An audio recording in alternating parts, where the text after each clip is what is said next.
once sang "Play That Funky Music" on stage with Prince, and he's also one of the most prolific filmmakers and honestly just figures, people, humans, comedians, director, writer, artist of our time. Please welcome the one and only Tyler Perry.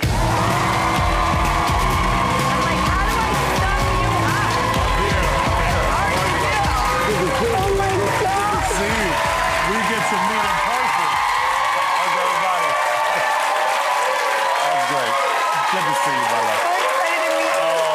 Finally. I know. Yes, finally. Good to see you. Thank you. Please. Well, okay, before the break, we actually threw out a tease about 3 possible fears. Yeah. Germs, tunnels, and spinach. Which of the 2 are you actually afraid of? There are 2 that I'm afraid of. Okay, which ones are they? Germs and tunnels. Yeah. Why? So COVID must have been great for you. Listen, no, what happened was I was on tour. I was performing about 300-400 performances a year live, and I got the flu in Tennessee very early on. Worst thing that ever happened, I had to perform 18 shows wrapped in a blanket because I wouldn't cancel. So I just became I would wash my hands, didn't want to shake and do all this stuff. So I was ahead of COVID on this. By the way, it's true. Whenever I'm like pumping a hand sanitizer somewhere and it's empty, I'm like, no, we should keep carrying. Yes, Let's keep this up. That's exactly right. I feel like we lived for 100 years with everyone like, hi, nice to meet you. Yes. We can end that. Yeah, and who invented this handshake thing? I mean, just like It's so weird. I like this. Hi. That works. Just stay over there. Also, I get a lot of clams. Yeah, clams? Like wet, clammy hands. Yeah. That's never good. It happens a lot, and you're just like, No, hi. You're that way. I'm going. No. Can you dry that? Let's just dry your hands so we can shake. Well, you have boundaries. Or I'll do it like Medea. Dry your hand, baby. Dry your hand so we can. That works. By the way, like one of the closest I got to you, which I was so excited, was Gayle King. Yeah. She was on the show. We were talking about you. And you know what? I think we have a clip. It'll explain it better.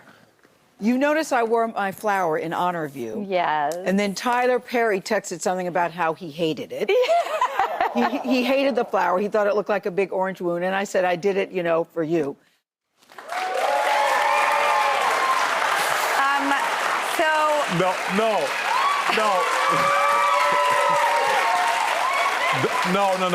No, that's fine. The flower she had on looked like a wound, like she had been shot in the shoulder. That's fine. That's a little overkill, but that's fine. It did look like a wound. Yeah.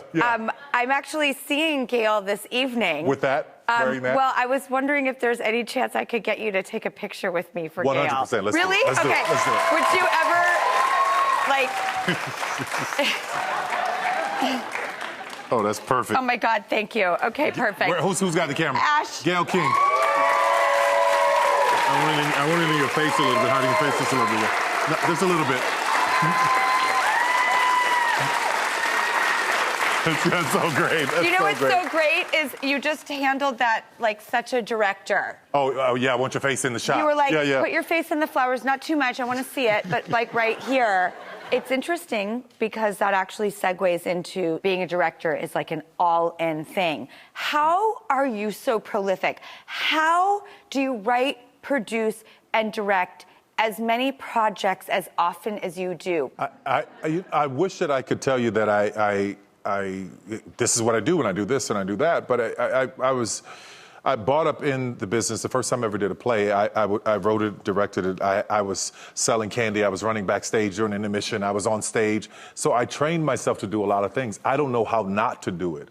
And it wasn't out of just I wanted to be involved in everything. It was just I was broke, couldn't afford to pay anybody, so I had to learn every job, which has served me very, very well. But I don't know how not to do it. So when someone says that to me, that's not foreign or strange. I have people that work for me who worked in Hollywood and worked on other shows, and they're like, "This is impossible. This is not how it's done. How are you going away for 2 weeks and coming back with 22 episodes? How are we shooting 22 episodes in 2 weeks? How are we doing that?" But for me, it just something about my brain. It just sings. So what do you say to them in that circumstance?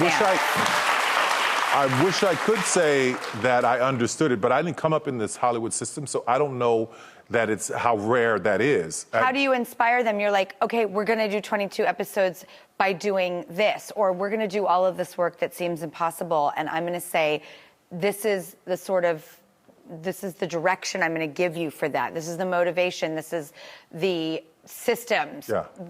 How do you cajole, inspire, and like make it happen, make the impossible happen? I'm on set with them every day in every scene, so I'm there 12, 14 hours a day, side by side, arm in arm with them, moving it forward. And having, what else has helped is having people who have never done it before. So they didn't come up in a system that said, this is how it has to be done. They came up in a system that says, no, this is how we do it. And it doesn't seem foreign or strange to them. I mean, it feels like we're just doing a normal job. I have a question for you. Okay. If you could only write, produce, or act for the rest of your life, what would you choose? Writing. Writing, yeah. Because I never had a day of therapy, but what I did was I would write. And from the time Oprah said on her show when I was a kid, she said it was cathartic to write things down. I started writing. And I was using different characters' names because of the subject matter that I was talking about. I didn't want somebody to find it and realize I had been through those kinds of things. But writing for me was the therapy in the sense of if a character got up and moved from one sofa to the other, I'm like, well, why did they do that? And I had to chase down their motivation. So I started applying it to my own life. Well, why do you feel that way when somebody said this? And I chased down the motivation to something that had happened to me in the past. So in understanding that, it was like a puppet master with a string that's making you behave a certain way when something happens.